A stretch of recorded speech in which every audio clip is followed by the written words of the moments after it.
got into shooting sports? What got you started? What was your equipment like? Early, early 2000s, might have been 2000, 2001. Mm-hmm. I was invited to shoot with my brother and his friend who was on the Marine pistol team. It was a Yeah. bullseye game. And I got invited to go shoot with them. And I used some borrowed equipment, which was Wayne, the guy who was the Marine shooter, used his gun, which was a high standard, Mm-hmm. 107. And he basically taught me the game from uh, the old school version. And he had to teach me how to black out or soot out your sights, which you're using like a smudge pot, and it's just a bunch of soot and goes up and blacks out your sights, so Yeah. there's no uh, silver anywhere. And I I really appreciate learning it from that angle because I learned sighted fire on a precision level rather than just looking down the barrel of a rifle. In fact, Wayne had told me that that shotguns are like shooting uh, grade school, and then shooting rifles is like college, and then shooting bullseye pistols are like uh, grad school, PhDs. or it's obviously. And we talk about it today, and like other shooting sports, the um, trying to discourage people from getting the smallest gun because the sight radius is so short, right? Yeah. Well, the same thing on your bullseye pistol. You're talking about 6 inches of sight radius versus your rifle having 20 inches. But Sure. the equipment, I transitioned to getting some equipment for myself after using Wayne's stuff, and my brother loaned me some stuff as well. So center fire gun, I used his Kimber at the time, and Back when Kimber was really nice. yeah, and then I eventually bought a high standard, a 107, Okay. and I bought that by way of I had found a rifle, a 30-30 Marlin rifle in my grandparents' basement, and it was up in the rafters. And it was after he had passed away, and I find this rifle, and I was able to keep it. And I found out that it was worth about $700-800 Okay. at the time. People would kill me today for selling the rifle, of course, but I didn't know how else I would buy a target pistol that was $700. And what I ended up doing was buying the pistol cost me $600, and it was through a site like Gunbroker, basically. Mm-hmm. So I bought the pistol and then bought a aim point to put on it. Mm-hmm. But that was kind of that transition was a little bit different for me. That I didn't start with that. I started with iron sights. Yeah. And I also, at the time, I had acquired a Bakal, which is Okay. a Russian-made 22 for their Olympic team. Absolute tack driver. It was a great pistol. I never really used it that much. You hated it, didn't you? I there I loved using it as a slow fire pistol. I did not like it for timed rapid fire. I just had difficulties with the cadence of the gun. But the high standard, it's just that you're shooting a 1911. It's just it's all of the functions of it, and it's heavy, and it just does what it does. I mean, for a new shooter, and even like probably, there's even some top shooters that use that.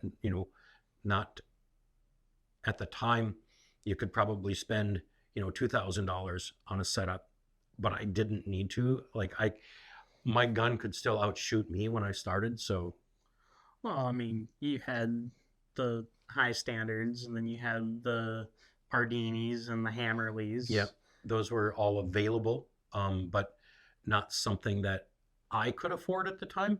Well, I mean, But Hammerleys are still funny, kind of some funny stories. So in this league, where there was a couple of guys, there was one guy that had a Hammerly, Mhm. um, and he shot consistent like 270s. Nothing wrong with that. Yeah. But I mean, he's shooting the best of the best equipment, and I have, you know, uh, hard used equipment, and I'm shooting 280s. Hard And used equipment that you still have today that yeah, had a poorly mounted optic on it. yeah. I mean, it's just, I still have that pistol today. The shooting box that I started with, I still have today. Was given to me by Wayne. He the two flip up doors had the scope in it, and it was his scope that he used when he was playing the game. It's this old like light seafoam green thing that 5-minute epoxied on the. It was like it's all kind of cobbled together, but once you dialed it in, you were looking downrange, at 50 feet, you're just fine. I mean, you can see everything you need to see. For You sure. can see the holes in the paper, and that's what we're looking for. But it was a totally different time, like the way things are today. I mean, you can. I think you mentioned earlier, you can just go online and sign up for a match and show up. And Well, yeah, I mean, I had to be invited in a sense. It wasn't that I had to be invited. I don't know how I would have found it if I wasn't invited. for sure. I mean, today, if you're interested in any shooting sport of any kind, as long as you know the fundamentals of firearm safety and you're not a completely blundering idiot and you're not going to go and flag people, literally you can go online, find a local match from any of the gun ranges in your town, find one that is that week because they have multiple matches a week, Right. pay the fee with a credit card online, show up and say, hey, it's my first match. I don't know what to do here. And you will have either some kid who's been there forever or some old guy who's 70 years old who's the RSO and goes, we're going to go through this. And you read through the stage and he goes, do you understand this? And everybody walks through it, explains it, and you go, this is how we're running it. And you go and you shoot your match, and you're going to end up at the bottom because there's some dude with a 2011 that is running that stage in 10 seconds. And you're running it in a minute 30. Yeah. I mean, just like so interesting because I tried to get into a little bit of that game, tried to shoot some IPSC matches back in the day. And I asked about it. There was there was a couple of guys. One of them was an older guy who was he trained security guards for like Brinks or one of the money transport companies, like Loomis. Yeah, and he had talked about the IPSC matches, and like, I want to shoot one of those. I want to be a part of that. I really want to try it. And they just kept blowing me off. They didn't want me to go shoot with them. And I find out afterwards that they didn't want me to shoot with them because I was the young guy. I'm not trying to make myself better than I was, but the young guy that was really good at a game, and the last thing they wanted was to take some young punk into their game and actually be good at it. Well, for sure. I mean, we were talking a little earlier, and you were saying that you had gotten into the game of Bullseye and been in it less than a year, go up to shoot your first regional match and basically win Rookie of the Year. Yeah, I did. I did.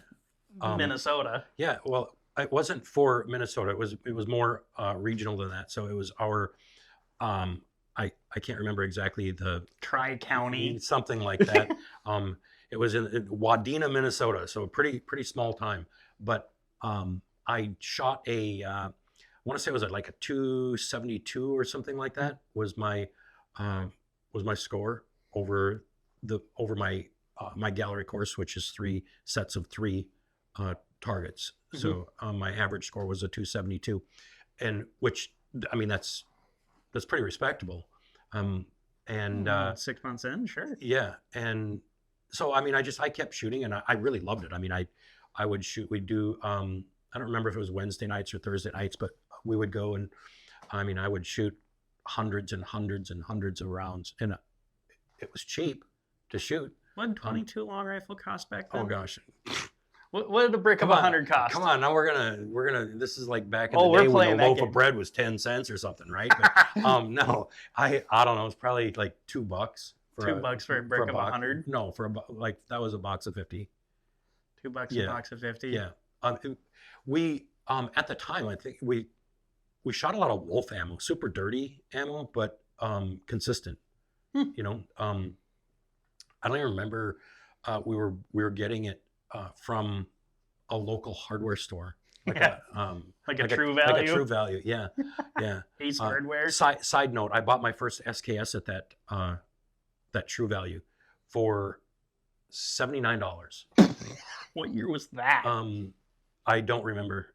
Probably it was after the ban and the importation, but they just had like boxes and boxes of them. Oh, so that thing was just covered in Cosmo. Yeah, $79. I still have that rifle too. But man, that thing's worth a penny today, huh? It probably is. I could sell that one and buy another target pistol probably. I mean, but your high standard is still worth $1,000. It's I still love that pistol. I mean, I still think that the game is fun. I love the game. I eventually just kind of transitioned from the game shooting more into the combative shooting and stuff like that. But I guess it was still one of the most enjoyable, fun eras of shooting in my lifetime. I mean, I just really enjoyed it. Did you ever have a time where you just absolutely fell apart? Yep. I had, it would have been our local club. I don't remember if it was a regional match or if it was a local club match. And shoot, I didn't consistently shoot 100 scores on a slow fire target. I shot, I guess maybe I'd shoot, 90s, on a slow fire target. But I had shot a 99 on my slow fire target, which got me a little bit excited, right? And so I had no problem cleaning a rapid fire target. So shooting all 10s on a rapid fire target, I could do that literally almost with my eyes closed. And my time fire target, I would still consistently shoot, 98, 99, 100 on that. So I shot a 99 on my slow fire. I shot a 100 time fire, and my brother walked up behind me and he grabbed me, kind of squeezed me on the shoulder, and he said, "Club record's in the bag, no pressure." Sounds like a wonderful man. And I shot a 70 on that rapid fire target. Just totally threw it in the trash. So your brother invites you to come shoot bullseye with you and this old vet, and then after however much time has gone by, you're about to break the club record. Yep. And he absolutely gives you the yips. Yep. I literally had it in the bag, and I couldn't do anything but this. Just Michael J. I Fox. don't think I ever saw the actual lines on my target through the entire thing. It was just pull the trigger and see if it goes somewhere. Because your rapid fire is 10 shots in a minute. No, rapid fire is 10 shots, 10 rounds in 10 seconds. Oh, yeah, you didn't see anything. 10 rounds. It's actually 5 rounds in 10 seconds. It's 5 rounds in 10 seconds and then an additional 5 rounds in 10 seconds. Okay. So, have you been to any recent IDPA, USPA, say, matches at all or anything like that today? No, I haven't. I've gone out with several guys that shoot at the highest level, a couple masterclass shooters, and learn from them, right? Sure. Great information. It's fun to go out and do that game, and I kind of like to do that game. Kind of busy with life, and it's just excuses, right? But I found, I guess, from the shooting bullseye to the transitioning of combative shooting, and I found this when I went out shooting with one of the masterclass guys. So he taught me some really cool things, but you still have these mindsets of doing things, right? There's the game mentality, and then there's the fight for life mentality kind of thing. Oh, for sure. And they're just different. And it's not that this guy can't fight for his life. I mean, he is super fast and he's super good. Oh, for sure. I don't want to get in a gunfight with that guy. Oh no. But there's certain things, and like one of the things, like magazine transitions when moving. I didn't learn that way, and so he gave me some thoughts and ideas about how to Yeah. transition a little bit faster. It dropped like we ran a couple of courses, and I dropped like 10 seconds after he showed me a couple things that he does. Yeah. It's like, wow, that's really cool. And you can always incorporate those things into things that you do, but uh, it's such a different world, the bullseye world to that world. It's They're just such different games. So when was your last bullseye match, and how did we end up here? So my last bullseye match, I believe, was in 2008, 2007 or 2008. Okay. I never, I didn't shoot competitively in that game after that. I mean, I probably shot a few, but I just really was not not on the competitive side. And then I transitioned into the combative stuff. Quick story: I had a truck that was stolen out of my driveway, and I felt really violated. It was right under my kid's bedroom window, and I realized that I was really good at putting holes in paper, but I'd never learned the stress of dealing with people. I'd never considered that side of it. From the civilian side, I wasn't in the military, so I didn't have that mindset. And Bullet meat paper. yeah, and you can be really good at putting bullets in paper, but now the games that we play today, like IDPA, when you're shooting at these targets and you're running and gunning, I mean, it really changes the changes things. So it definitely works with combatives a lot better than the bullseye game. But without those fundamentals, I would never be able to do what I did with combatives, or wouldn't be able to even compete, I guess, with those guys, because I can do that because I had those strong fundamentals. Did you ever take any like practical pistol courses, defensive pistol of any kind?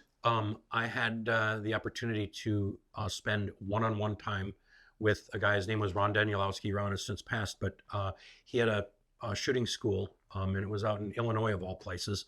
But the entire mindset was teaching people to fight for their life. I mean, this guy had written the curriculum for the Department of Energy, which defends our nuclear installations. Yeah, DOE. He had a part in writing this stuff for the Air Marshal program. He spent time with Blackwater, Triple Canopy. Just he was a really bad dude in the day. I mean, did high threat security in Iraq and Afghanistan, and I ended up I was going to a pistol class of his, and there was a bunch of cancellations, and I showed up for it anyway. And he ended up with me on a 3-day class, one-on-one, 10 hours a day. I mean, we spent on the range on a one-on-one. And I had told him that I really wanted to get into training and stuff like that. And in the end of that, he gave me his curriculum to teach, which I've taught many, many times. Sure. And it's that part of it has been an amazing journey. It's fun. So, yeah. For sure. What was one takeaway from that class? One takeaway from that class, there's way too many to list just one, but I would say that the mindset of I remember him doing one thing to me that I will never forget, and I was shooting from a laying position. We were shooting what would have been a headshot and I got frustrated because I was missing my target. Our target was a tennis ball, and we were at about 15 yards. And I shot like 3 or 4 shots, and I was missing, and I got a little bit frustrated, and I stopped. And he knelt down, put his face right in my face, and he said, "You don't stop fighting until God himself tells you to stop fighting. Is that clear? Now, go back to your fundamentals and shoot the target." And in the very next shot, I shot the target.